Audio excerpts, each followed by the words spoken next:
राधे राधे, जय श्री कृष्णा। कैसे हो आप सब? उम्मीद करती हूँ सब अच्छे होंगे और ईश्वर की कृपा आप और हम पर हमेशा बनी रहे। एक बहुत ही सुंदर सी कहानी है महिला सशक्तिकरण की। ये एक वो सच्चाई है जो हमारे परिवार में देखने को मिलती है। परिवार में छुटपुन में लड़कियों को कहा जाता है कि बेटा ज्यादा मत बोलो। ज्यादा बोलना लड़कियों के लिए अच्छी बात नहीं है। ससुराल जाना है, बहुत कुछ करना है, पराये घर जाकर के तुम्हें एकदम शालीनता से रहना है, सहनशील होकर रहना है। पता नहीं क्या क्या बातें छुटपुन में बच्चों में ऐसी डाल दी जाती। इस ये कोई नहीं सिखाता है कि बेटा बड़ा होकर तुम्हें ऑफिसर बनना है, तुम्हें ये बनना है, वो बनना है। कुछ भी नहीं। लड़कियों के लिए नदारत, पराया धन है, पराया धन है, यूं कह करके उसके अंदर एक संकीर्णता बढ़ दी जाती है। ये स्त्री उस स्त्री की कहानी है जो अपनी पहचान भूल चुकी है। ये जो कहानी मैं आपके बीच लाई हूं, एक नारी सशक्तिकरण की कहानी है। ये वो कहानी है जिसमें नारी सहनशील होकर के सब कुछ चुपचाप सह जाती है,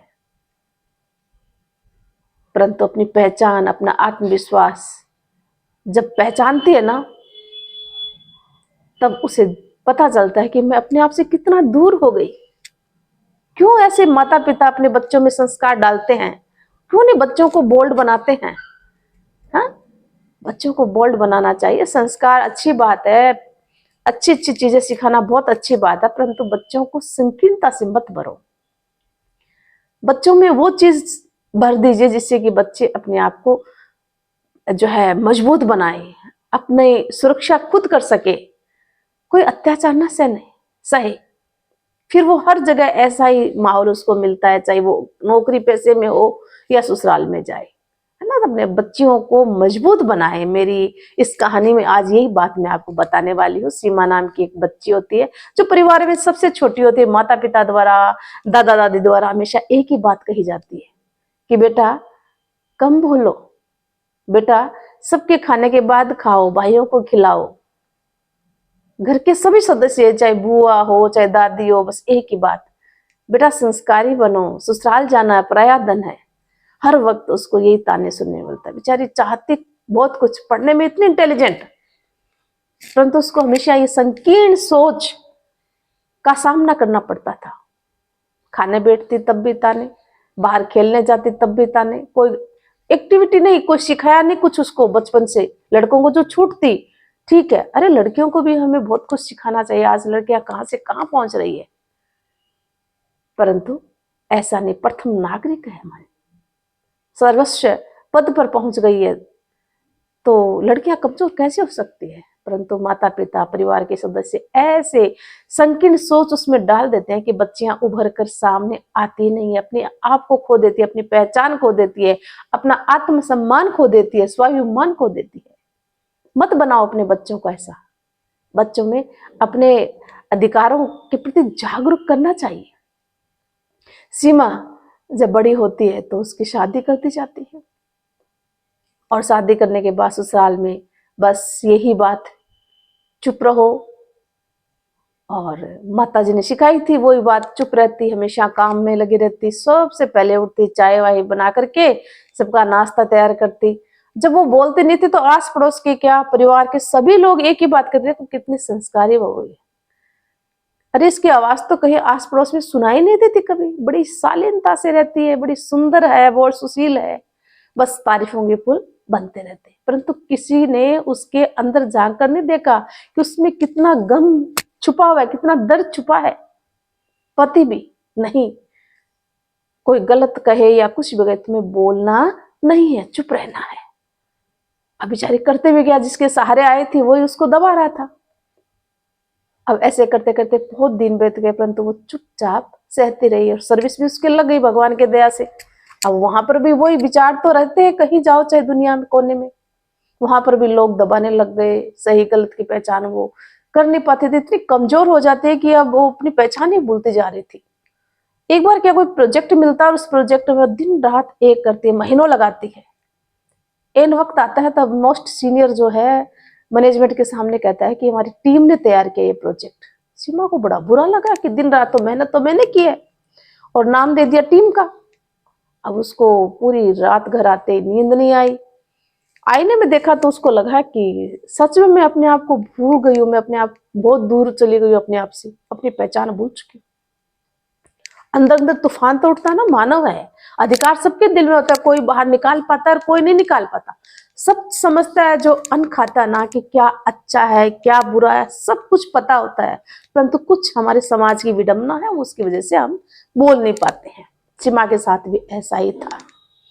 अब सीमा ने कुछ सोचा, पूरी रात नहीं सोई, ऑफिस पहुंची। उस दिन मीटिंग थी ऑफिस में, मीटिंग थी, तो मीटिंग में उसने धीरे से खड़ी होकर, उसके हाथ धूल रहे थे, पैर कांप रहे थे, आवाज भी मतलब लड़खड़ा रही थी, परंतु हिम्मत नहीं हारी और खड़ी हो गई। खड़ी होकर मैनेजमेंट के सामने कहती है कि मैं कुछ विचार रखना चाहती हूँ, मैं कोई ऊंची आवाज में बात नहीं करना चाहती हूँ, ना मेरा कोई मकसद है कि मैं झगड़ा करूं, बस एक मेरा जो आत्मसम्मान की बात है मैं वही रखना चाहती हूँ। मैनेजमेंट ने कहा, क्योंकि सीमा कभी बोलती नहीं थी, कम बोलती थी, और जो कम बोलता सच्चा बोलता है इंसान। उसने कहा कि जो प्रोजेक्ट बना है आप इसकी रिपोर्ट देखिए, महीनों लगाएंगे, ये रिपोर्ट मेरे द्वारा, ये प्रोजेक्ट मेरे द्वारा तैयार किया गया। रिपोर्टें निकाली गई, मैनेजमेंट ने देखा कि सच में ये तो बात। अब सीमा की सच्चाई और ज्यादा गहन हो गई। उसकी बात पर तो विश्वास होता था कि वो कम ज्यादा झगड़ा वगड़ा कभी करती नहीं थी और हमेशा सत्य का साथ देती थी और चुप भी रहती थी। वहां उसने उस दिन से ही अपने आप को, अपने आत्मसम्मान को जगाना शुरू कर दिया, अपनी पहचान बनानी शुरू कर दी। और घर आई तो उसने अपने पति से क्या कहा पता है? उसने कहा कि मानती हूं कि मैं सब कुछ कर सकती हूँ, अपने आप अकेले बहुत कुछ कर सकती हूँ, परंतु आपके बिना नहीं। आज मैं अपने आप को पहचान चुकी हूँ, मेरा आत्मसम्मान जाग चुका है। इतने दिन तक मैंने सबका जो है कोई ताने वगैरह सब कुछ सहे, परंतु अब नहीं, अब मैं आवाज उठाऊंगी। मैं किसी से झगड़ा नहीं करना चाहती हूँ, परंतु मेरे ऊपर जो अत्याचार है, सुबह से शाम तक मैं काम में लगी रहती हूँ, ऑफिस का काम, मेरे को किसी ने देखा कि मैं कितना थकती हूँ, किसी ने मेरी परवाह नहीं की, और पूरे दिन लगी रहती हूँ, दोहरी जिंदगी में जी रही हूँ। और मेरे ऊपर से ये कि बहुत सीधी सादी बहू है, ये अत्याचार से कम नहीं है। इसलिए आप थोड़ा सा मेरा साथ दीजिए, क्योंकि अब ये सब कुछ नहीं चलेगा। अब जब उसने आवाज उठाई अपने सम्मान के लिए, आत्मसम्मान के लिए, तो घर में एक बाउंडर सा हो गया। बचपन में तो वैसे, और बड़ी हुई तब वैसे। अब इतने साल जब चुप रही तो सबको थोड़ा अजीब भी लगा कि ये क्या है, सीमा कैसे बोल रही है। जब कहते ना कि अत्याचार होता है, उसके अत्याचार पर अगर चुप रहते ना तो सबसे बड़ा पाप होता है।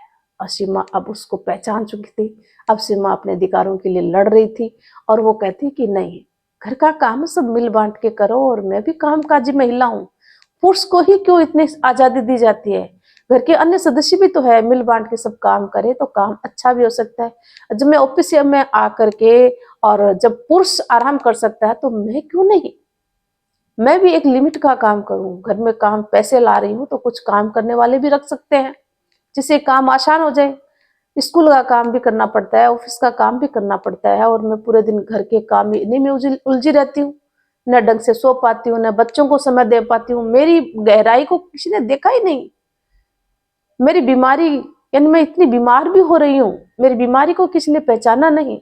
दिन रात काम तो करना ही पड़ता है ना, जब नौकरी करते हैं, कोई चारा भी नहीं है।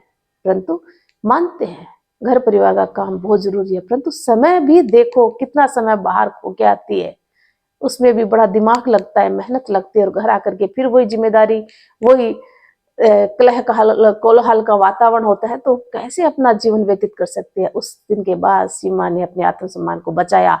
वह हर एक नारी की कहानी है जो, जिसको इस प्रकार की संकीर्णता से बांधा हुआ है, कुछ तो बोल देती है, कुछ नहीं बोलती है। तुम तो एक ही बात कहती हूँ, झगड़ा नहीं होना चाहिए। इतनी भी सहनशीलता किस काम की, जहां उसका अपना नुकसान होता, उम्र उसे धोखा मिला है, धोखे में पूरी उम्र निकल जाती है, अच्छी बहू, अच्छी बेटी, अच्छी सब कुछ नहीं। एक संस्कार में रह करके, अपने दायरे में रह करके अपने आप को भी समय देना सीखो, अपने आत्मसम्मान को बचाना सीखो, अपनी पहचान खुद बनाना सीखो। जब तक आप अपने अधिकारों के प्रति जागरूक नहीं होगी ना, दूसरा तेरा हमेशा जो है औरत का शोषण ही करता रहेगा। उसे अच्छी कुलवधू भी कहेंगे, सब कुछ कहेंगे, परंतु उसके बारे में किसने सोचा है? ये एक बहुत बड़ा प्रश्न चिन्ह है कि वो हमेशा दिन रात मेहनत करती है, क्या उसके सीने में कोई दर्द नहीं है? किसी ने पूछने की कोशिश की? तो ये सीमा की कहानी नहीं है, हर एक औरत की कहानी है। और इसलिए हमेशा ध्यान रखिए कि औरत को हमेशा बाहर जाती है ना, तो वो घर से सुबह जल्दी उठती है, बहुत मेहनत करनी पड़ती है, ऊपर नीचे होना पड़ता है, बहुत सारी लिखा पढ़ी का काम करना पड़ता है, उसकी जिम्मेदारियां दुगनी हो जाती है। तो घर के सदस्यों को समझना चाहिए कि उसको कितनी मतलब भागदौड़ करनी पड़ती है, उसकी मानसिक तनाव कितना रहता है। अगर इस प्रकार से वो काम करती रहेगी तो कैसे वो जो है, कहते हैं ना, स्वस्थ काया रहेगी, है ना।